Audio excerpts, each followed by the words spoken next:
The Field of 68 Media Network presents Red is the New Orange, a Syracuse basketball podcast. Vince intercepts a pass, breakaway for the freshman guard, he flies and slams! Aerial assault from Judah Mintz. Looking to go back door to Bell, they get it to a near corner three, knocks it down! Chris Bell, the sharpshooter. Bringing you everything you need to know out of the 315. Up top, Williams surges ahead, up with the right hand and in. A pretty up and under move from Benny Williams to beat his man. Over to Taylor, he skips into the lane, puts up a floater, it drops in. Let's get it started with your hosts, Ian Unsworth and Johnny Gadamowitz.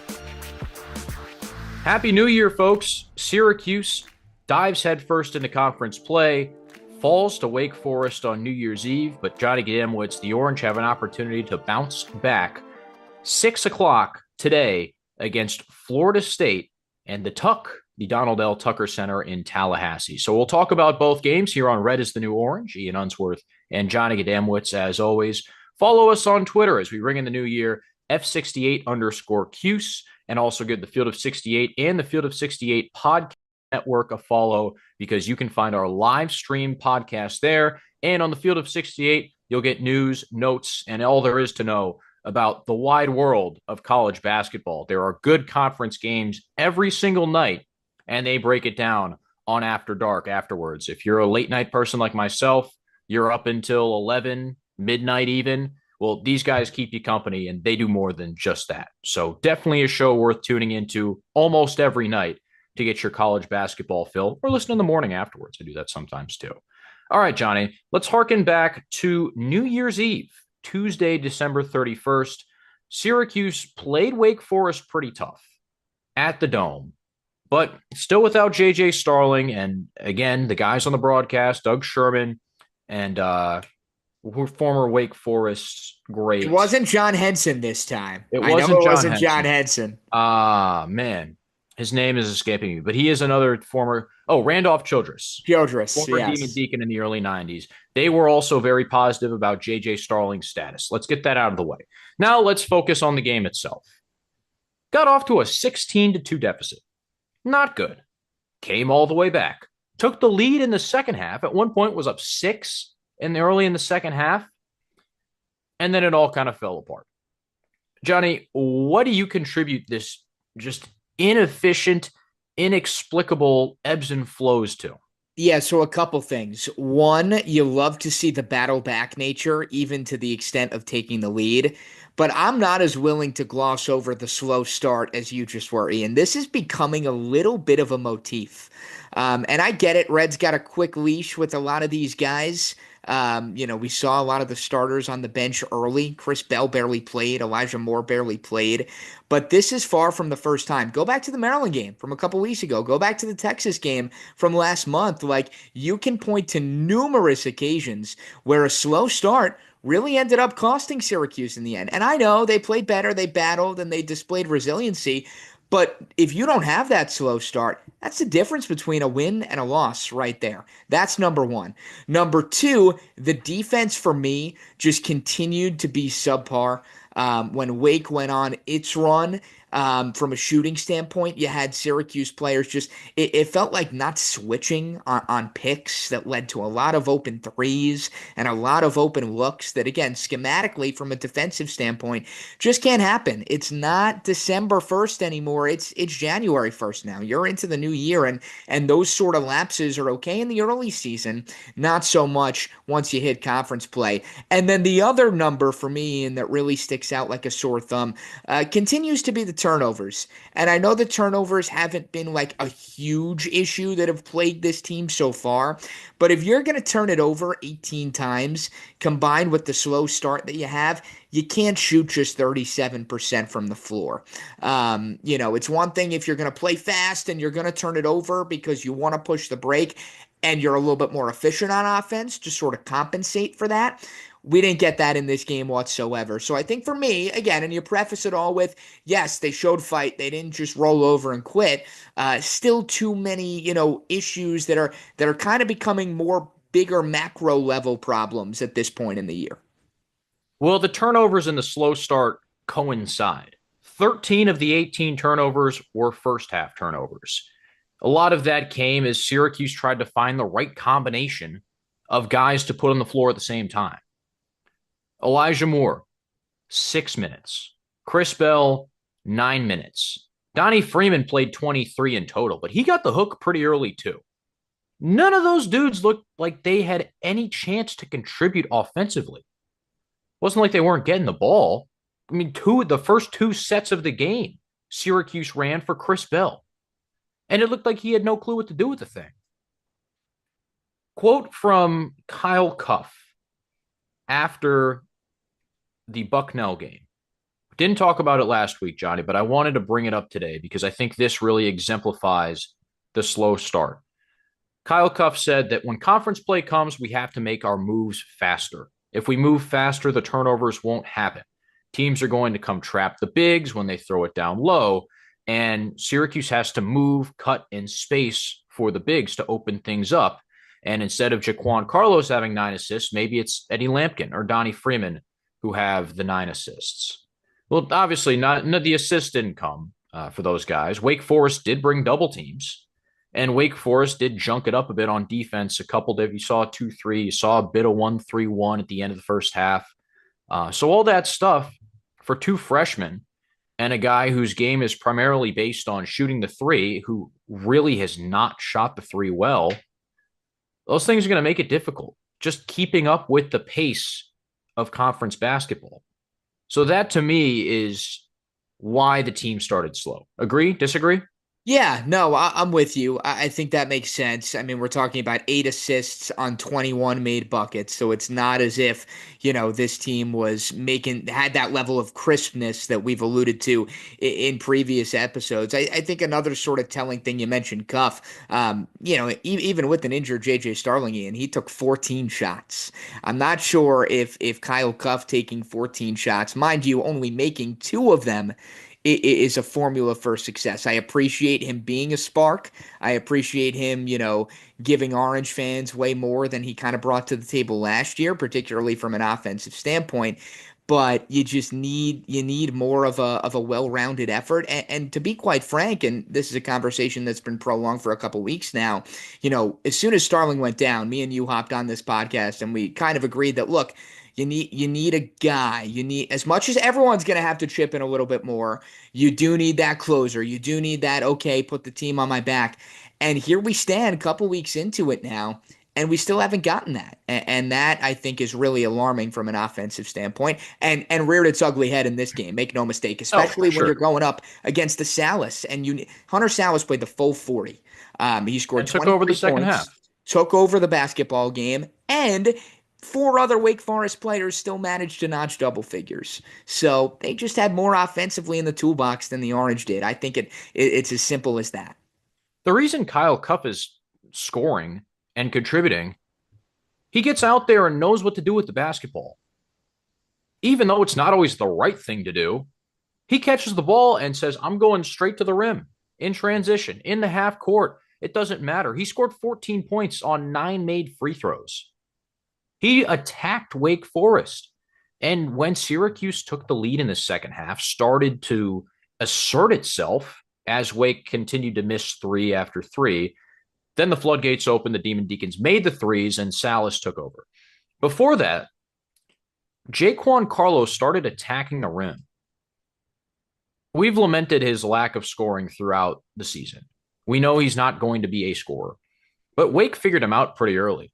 He's getting in the paint not to score, but to pass. They backed off him, would double-team Freeman, would junk it up around Eddie Lampkin. And Syracuse offensively didn't really look like it knew what to do. Once Carlos started attacking the rim, or at least getting in the paint to score, or at least with the threat of scoring, went to the line 9 times, made 5 of his 8 field goals. There's some sort of offensive spark. And then you get guys off the bench who move.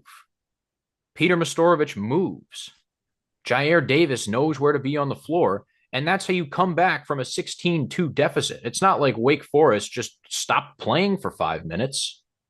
No, Syracuse actually put a combination on the floor out there that worked well together, and everyone knew what they were supposed to do when they got the basketball. And I'm not saying that's Syracuse's best 5.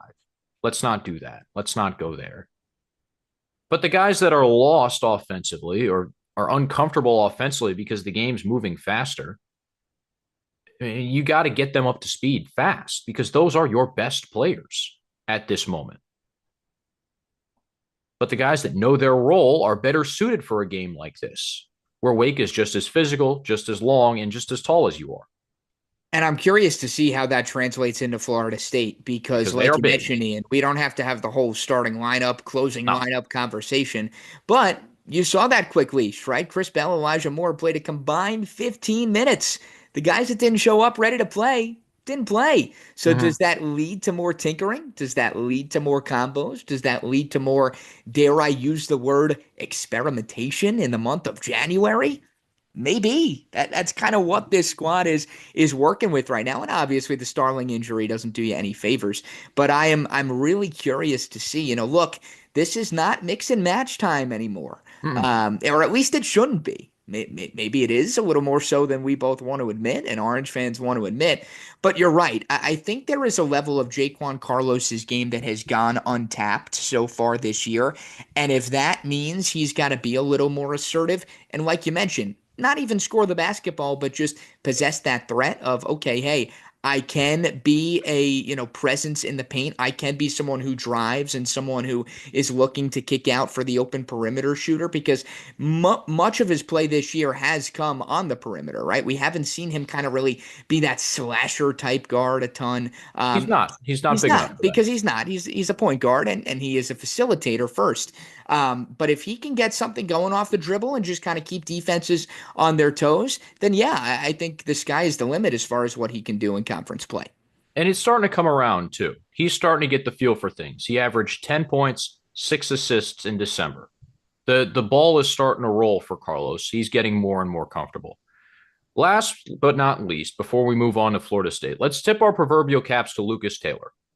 Playing against his old team, guarding the other team's best player, he put up 16 points, new season high, made some threes, let Wake Forest know he made some threes, which he seems to have a penchant for at this point.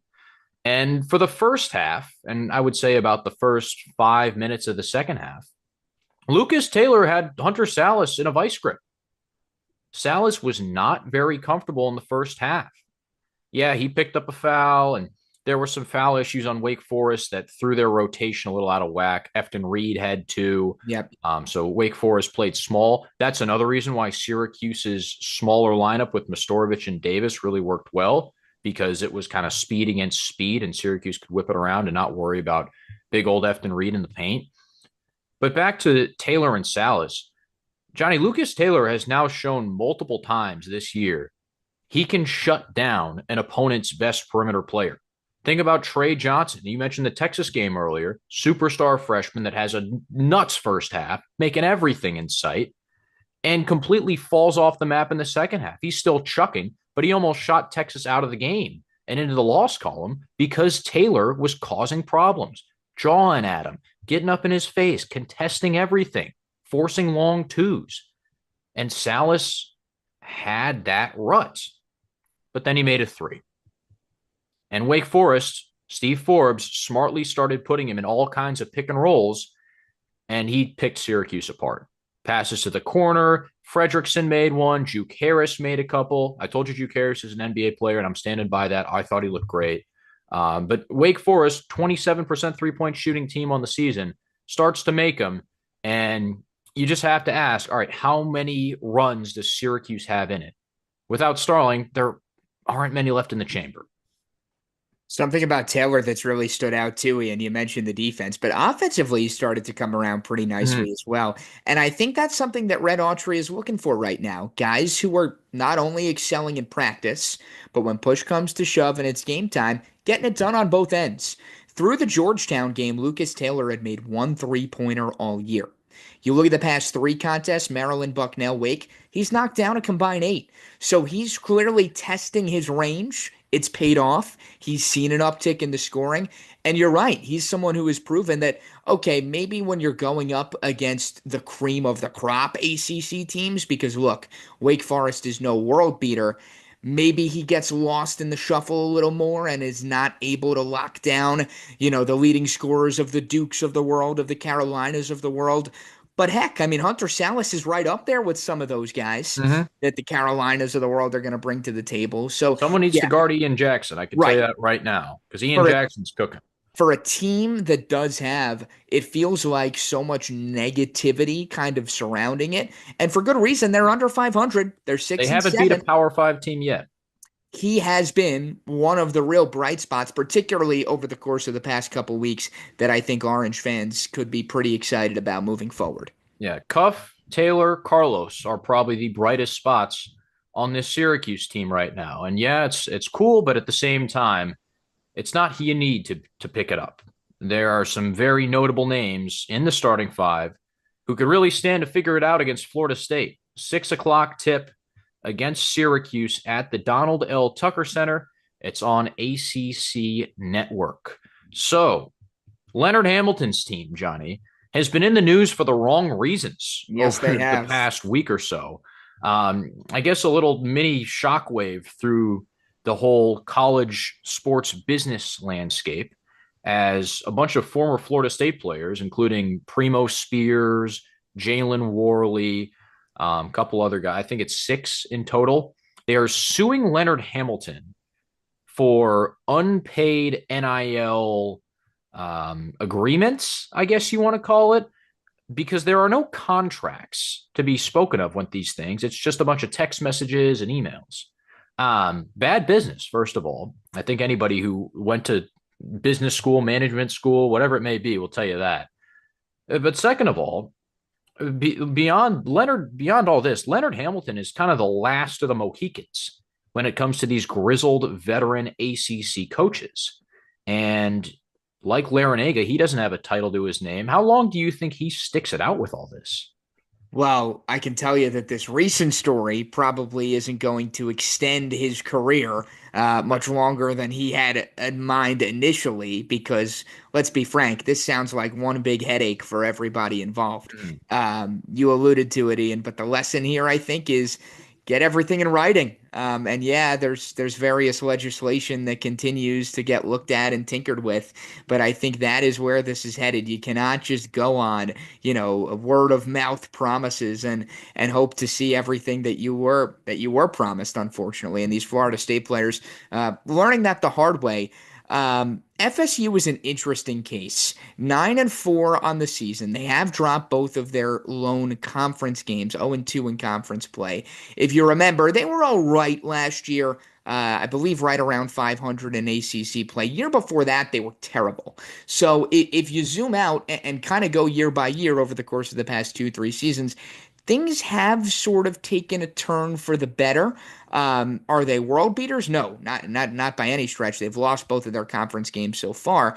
But there is some level of optimism surrounding this program as far as what the month of January and February could have in store. They did just lose to Louisville by double digits. So they're going to be hungry. They're going to be on their home court looking to get that first ACC win against the Syracuse team that's kind of going through it right now, still potentially without their best player. So I know that's kind of a roundabout answer to your question, but I don't think, barring this whole NIL debacle, that Hamilton has any reason to be running out the front door. But as we've seen with so many of these NIL scenarios now, it can become something really big really quickly. And if coaches don't want to deal with that, particularly somebody like Hamilton, who has been there for quite a while, then yeah, maybe the end is near. Hamilton is 76 right now. Jim Boeheim retired at 76, for what it's worth, 77. So that's it's about the age when people start to hang it up. And going year by year with Florida State, John, you remember that team that was absolutely kicking butt, won the ACC regular season championship in 2020, was probably going to be a number 1 seed. They were 26-5, and they had kind of lain waste with their depth, with their consistency, with their 9 to 10 dudes that played double-digit minutes. Hamilton's tried to recreate that, but with the portal and guys leaving and coming and going, he just hasn't found that same sort of consistency. 18-7 the year after, and then, yeah, you hit the nail on the head. 2 years ago, they're awful. Last year, they're so-so, and this year, who really knows? The name to know, though, is Jameer Watkins. He put 27 on Syracuse in the Dome last year, and he will give it to you any way you want it. Hasn't been shooting the three as well this year, but he can get to the rack, shooting about 45% from the field and averaging almost 20 points a game, which is top 5 in the ACC. Syracuse has to stop him. And he is a bit bigger than Hunter Salas. I don't think he's as good of a shooter, but he will run you over. Like, that is not a problem. And Syracuse has to protect the rim because beyond him, Florida State is the third tallest team in the country. Just look at the front court. 6'11" Malik Ewan, 6'10", 6'9", 7 foot. It is no problem for these guys to trot out 3-4 bigs. Area for Syracuse to perhaps take advantage in that department. Florida State's perimeter defense has really struggled this year. And not that Syracuse is some great three-point shooting team. In fact, quite the opposite. They are a bad three-point shooting team. But if there is ever a game to kind of turn the tide here, Louisville knocked down 15 on 29 attempts. That's over 50% when they played Florida State last time out. So maybe that's something, that's a game plan, that's a strategy that you can try to replicate, especially if you've got a guy like Lucas Taylor who feels like he's found his shot. And maybe or Elijah Moore, for goodness sake. Elijah Moore's going to have something to prove coming off a stinker last time out against Wake. So is Chris Bell, who continues to kind of just get stuck in the mud with a lot of these offensive sets. This is a game where a lot of those guys who see bad perimeter shooting or defending teams, their eyes get real big. Go get it. This is an opportunity to hit a couple and hopefully kind of turn your season around for the better. Well, we'll see. I mean, Florida State as a team has held opponents to under 30% from behind the arc, but Rain Smith going 6 of 9, putting up 27 points in 30 minutes. Yeah, that'll change how you feel about guarding the perimeter. By the way, Frank Anselm's on Louisville. That's an eyebrow raiser for another day. Other things to note about Florida State, obviously guard the rim really well, blocking around 17% of opponent shots. Taylor Bowen is 6'10". Alir Maluk is 7 foot. He's a true freshman. Malik Ewan is their starting big. Started last year at Mississippi and now at Florida State. I mean, he is just all over these national rankings. He is top 25 in the country in offensive rebound rate. Eddie Lampkin, good luck, man. This is not a game where the physicality may win out. It's just because guys' arms are longer than yours. Right. That may be a source. I mean, last year, too, that was a source of probably 5 to 10 extra possessions for Florida State and points off of that. So the size and the depth of Florida State is a problem every year. We'll see how it is this year, though, because if Syracuse can't score, Florida State will bludgeon you to death. That is how Leonard Hamilton is perfectly fine with playing. Yeah, it's been that way for a while, so it shouldn't come as a surprise. And again, from an Adrian Autry standpoint, right? He was obviously on Jim Boeheim's staff for so long, so it's nothing new for him. It's not as if this is a growing pains. Oh boy, Florida State, wow, they're really unique. No, this is something that Orange fans, Orange players, Orange coaches have known for quite a while. It presents a unique challenge.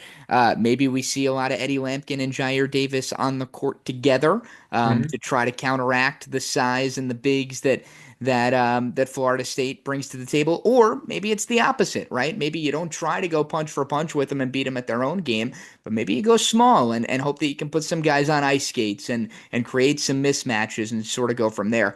I think, again, the first half will be pretty telling with how Red Autry wants to approach this game in terms of which of those two strategies I just laid out that he kind of goes with. It's probably somewhere in between the two.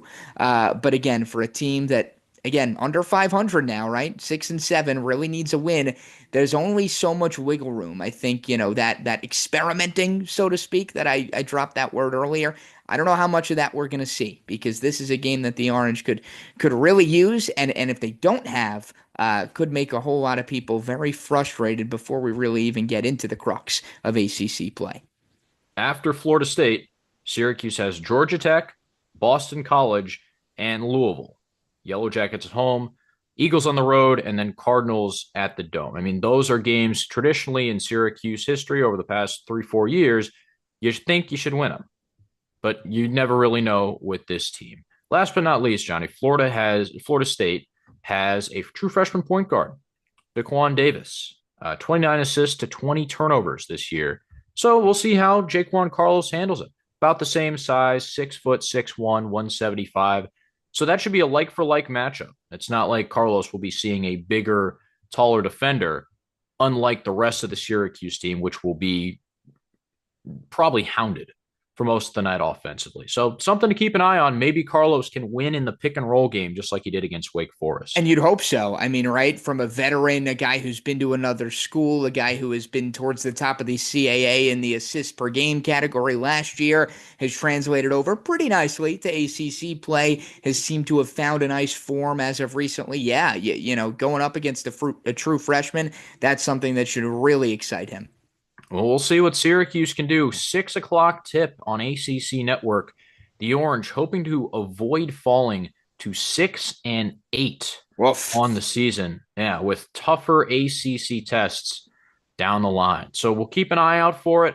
Of course, we'll give you our reaction Sunday or Monday as it goes. And we will be back to preview the Yellow Jackets before a Tuesday tip at the Dome. Enjoy.